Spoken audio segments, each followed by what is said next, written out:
வணக்கம் நண்பர்களே. நம்ம சேனலுக்கு தொடர்ந்து சப்போர்ட் பண்ற ஒவ்வொருத்தருக்கும் என்னோட மனமார்ந்த நன்றியை சொல்லிக்கிறேன்.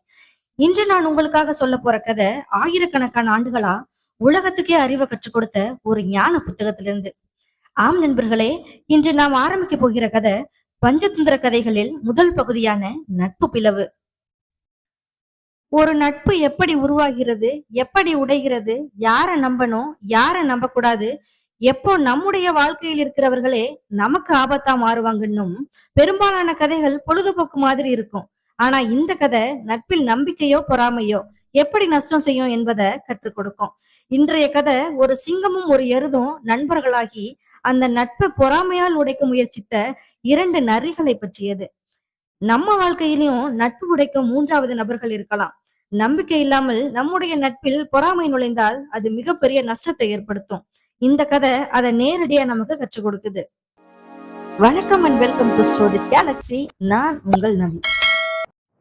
ஒரு பெரிய காட்டுல மிக வலிமையான சிங்கம் ஒண்ணு வாழ்ந்து வந்தது. அந்த சிங்கத்தோட பெயர் பிங்களகன். அந்த காட்டோட ராஜாவும் கூட. ராஜா சிங்கத்தோட குரல் கேட்டாலே காட்டுல உள்ள மற்ற விலங்குகள்லாம் பயந்து ஓடி போகும்.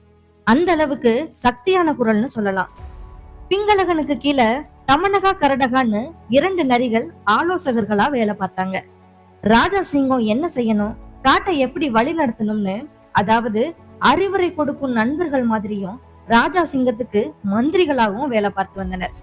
இரண்டு பேரோட குணமும் ஒரே மாதிரி இல்ல. கரடகா நல்ல குணம் கொண்டவன், அமைதியானவன் கூட. மற்றவர்களுக்கு கெடுதல் தர சதியோ பொய்யோ பண்ண மாட்டான், நல்ல மனசு உள்ளவன். தமனகா கொஞ்சம் சாமர்த்தியமானவன், புத்திசாலியும் கூட. ஆனா நல்ல வழியில் இல்ல. அவன் தன்னோட நன்மைக்காக யாரையும் பயன்படுத்த தயங்க மாட்டான். மற்றவர்களை ஏமாற்றுவதோ சதி பண்றதோ அவனுக்கு சாதாரணம். தன்னோட லாபம் தான் முக்கியம்னு நினைக்கிறவன். ஒரு நாள் எதிர்பார்க்காத ஒரு விசித்திரமான விஷயம் நடந்துச்சு. ராஜா பிங்களகன் வேட்டைக்கு போகாம குகைக்குள்ள அமைதியா உட்கார்ந்து இருந்தாரு. சிங்கராஜா எப்போதும் போல வெளியே போய் வேட்டையாடாம அந்த நாள் மட்டும் குகைக்குள்ளேயே உட்கார்ந்து இருக்க காரணம் என்ன? அவரோட நடத்தை கொஞ்சம் விசித்திரமாவும் இருந்துச்சு. அவர் ரொம்ப பயந்து போயிருந்தார்.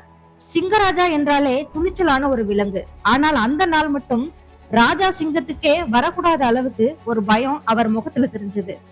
அத பார்த்து தமனகா கேட்டான், ராஜா நீங்க ஏதாவது கவலையில இருக்கீங்களான்னு. சிங்கராஜா மெதுவா சொன்னாரு, நான் காட்டோட எல்லைக்கு போன நேரம் ஒரு பெரிய பலத்த சத்தம் கேட்டுச்சு. அந்த சத்தம் நிலம் நடுங்குற மாதிரி இருந்துச்சுன்னு. அந்த சத்தம் என்ன நெருங்க நெருங்க இன்னும் ஆக்ரோஷமாகவும் பயங்கர சத்தமாகவும் கேட்டுச்சுன்னு. அந்த சத்தம் எந்த ஜீவியத்தோடது எந்த மிருகத்தோடதுன்னு எனக்கு புரியவே இல்லை. ஆனா அந்த சத்தத்தை கேட்ட உடனே எனக்கு ரொம்ப பெரிய ஆபத்து வரப்போகுது போல எனக்குள்ள ஒரு உணர்வு ஏற்பட்டுச்சு. அந்த சத்தத்தின் அதிர்ச்சியால நான் ரொம்ப பயந்து போனேன். என்ன போல எதற்கும் பயப்படாத விலங்குகள் கூட அந்த சத்தத்தை கேட்டா கண்டிப்பா பயந்து போகும். அது எந்த மிருகத்தோடதுன்னு எனக்கு மிகவும் ஆச்சரியமா இருக்குன்னு சொன்னாரு.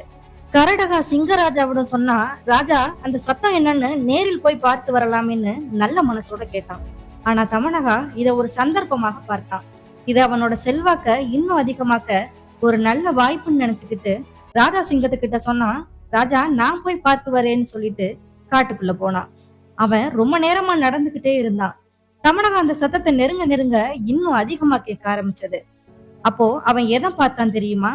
அந்த சத்தம் வந்தது ஒரு பெரிய எருதிடம் இருந்து. அந்த எருதோட பேரு சஞ்சீவன். அது சாதாரணமாக நின்னு கத்தி கொண்டிருந்தது. அந்த பெரிய குரலுக்கு தான் சிங்கராஜா பயந்து போனாரு. வேற எந்த ஆபத்தும் இல்ல. தமனகா திரும்பி வந்து ராஜா சிங்கத்திடம் சொன்னா, ராஜா எந்த ஒரு ஆபத்தும் இல்ல. அது ஒரு நல்ல எருதிடமிருந்து வந்த சத்தம் தான். அது உங்களை சந்திக்கணும்னு ஆசையோட இங்க வந்திருக்கிறது. நீங்க விரும்பினா அதை உங்க நண்பனாகவும் ஏற்றுக்கலாம்னு. சிங்கராஜாவுக்கு ஆரம்பத்துல கொஞ்சம் சந்தேகம் இருந்தாலும் நல்லதே நடக்கும்னு சஞ்சீவனை ஒரு தடவை சந்திச்சா எல்லாம் சரியா இருக்கும்னு நினைச்சு சம்மதம் சொன்னாரு. அந்த நாளிலிருந்து சிங்கராஜாவும் எருதுவும் பழக ஆரம்பிச்சாங்க. சில நாட்களுக்குள்ளேயே ஒரு கம்பீரமான நல்ல நட்பு உருவானுச்சு. ராஜா சிங்கத்துக்கு மனசுல இருந்த தனிமை உணர்வெல்லாம் போனுச்சு. சிங்கராஜா சஞ்சீவனை ரொம்ப நம்ப ஆரம்பிச்சுட்டாரு. அவரோட நல்ல தோழன்னு சொல்ற அளவுக்கு. சிங்கராஜாவும் எருதுவும் நல்லா பழகுறத பார்த்த தமனகா உள்ளுக்குள்ள கோபமாகவும் எரிச்சலாகவும் இருந்தா. முன்னாடி ராஜாவுக்கு முக்கியமானவரா நான் தான் இருந்தேன், இப்போ எல்லாத்துக்கும் முக்கியமா இந்த எருது ஆயிட்டான்னு. பொறாம எல்லாத்தையும் கெடுக்கிற விஷம் மாதிரி. தமனக மனசுல கொஞ்சம் கொஞ்சமா அந்த விஷம் அதிகமாக ஆரம்பிச்சது. ராஜா சிங்கம் மற்றும் சஞ்சீவனோட நட்பை கெடுக்க ஒரு சதி திட்டம் போட்டான். ஒரு நாள் தமனகா சிங்கராஜாவை ரகசியமா சந்திச்சு ராஜா கிட்ட சொன்னா, ராஜா, அந்த சஞ்சீவக எருது உங்களோட நட்பு காட்டுறது சரி, ஆனா அதுக்கு வேற ஒரு நோக்கம் இருக்கு அப்படின்னும், உங்க வலிமையை கண்டு அது பயந்துருக்கு, இந்த காட்டை எப்படி அது கைப்பற்றலாம்னு யோசிக்கிறதுன்னு பொய் சொல்லி சதி பண்ணினான் தமனகா. சிங்கராஜா ஆரம்பத்துல அதை நம்பல. எருது அப்படி செய்யாதுன்னு நினைச்சார். ஆனா தமனகா இதே பொய்யை மீண்டும் மீண்டும் சொன்னான். இந்த பொய்யை சொல்லிக் கொண்டே இருந்ததால ராஜா சிங்கத்துக்கு நிஜம்னு தோண ஆரம்பிச்சது. சிங்கராஜா மனசுல சந்தேகம் வர ஆரம்பிச்சது. தமனகா சொல்வது உண்மையாக இருக்கலாம்னு நினைக்க ஆரம்பிச்சாரு. பிறகு தமனகா சஞ்சீவனையும் சந்திக்க போனான். தமனகா சஞ்சீவனிடம் பொய்க்கதையை சொல்ல தொடங்கினான். சஞ்சீவகா, ராஜா உன்னை நம்பல, அவர் உன்னை கொல்லணும்னு முடிவு பண்ணிருக்காரு, அவர் உன்னை எப்ப தாக்குவாருன்னு தெரியாது, நீ எதற்கும் எச்சரிக்கையாகவே இருன்னு சொன்னான். இப்போ தமனகாவின் சூழ்ச்சியால சிங்கராஜாவுக்கும் சஞ்சீவக எருதுக்கும் ஒரே விதமான சந்தேகம்தான். ராஜா சிங்கம் நினைச்சாரு எருது என்ன தாக்க போகிறதான்னு. எருது நினைச்சது சிங்கராஜா என்ன கொள்ள வர்றாரான்னு. அதாவது இருவருமே ஒருவரை நினைச்சு பயப்பட ஆரம்பிச்சாங்க. அடுத்த நாள் ராஜா சிங்கமும் எருதுவும் சந்திச்சப்போ முன்னாடி இருந்த நம்பிக்கையோ நட்போ எதுவும் இல்ல.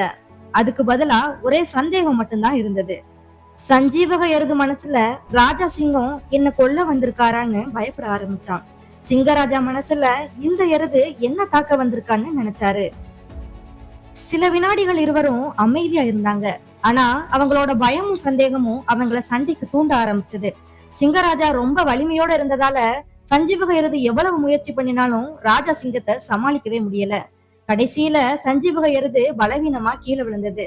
ராஜா சிங்கமும் சஞ்சீவக எருத கொன்று விட்டார்.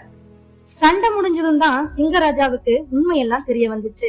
இந்த எல்லா பிரச்சனையும் தமனகாவுக்கு ஏற்பட்ட பொய், பொறாமை, சூழ்ச்சி தான் காரணம்னு. சஞ்சீவகன் உண்மையான நல்ல நண்பன்னு சிங்கராஜாவுக்கு தெரிஞ்சும் அவனை நானே கொன்று விட்டேன்னு சிங்கராஜா மனசு உடைஞ்சு வருத்தப்பட்டாரு. சிங்கராஜா தன்னைத்தானே குறை சொல்லி நான் உண்மையை என்னன்னு ஆராயவே இல்லைன்னும், என் நண்பன் சஞ்சீவகனை நம்பவே இல்லைன்னும், தமனகா சொன்ன பொய்களை நம்பி ஏன் இப்படி செய்தேன்னு மனச்சோர்வா துக்கமா இருந்தார். இந்த கதை நமக்கு சொல்றது ஒன்னே ஒண்ணுதான். நட்பை உடைக்க பாக்குறவங்க சொல்றத உடனே நம்ப கூடாதுன்னும், யாராவது பொறாமப்பட்டு போய் சொன்னா எவ்வளவு நல்ல நண்பர்களா இருந்தாலும் அந்த நட்பை ஒரே நொடியில் கெடுக்க முடியும். நண்பர்களுக்குள்ள நம்பிக்கை இல்லைன்னா அந்த நட்பு நீண்ட நேரம் நிலைக்காது.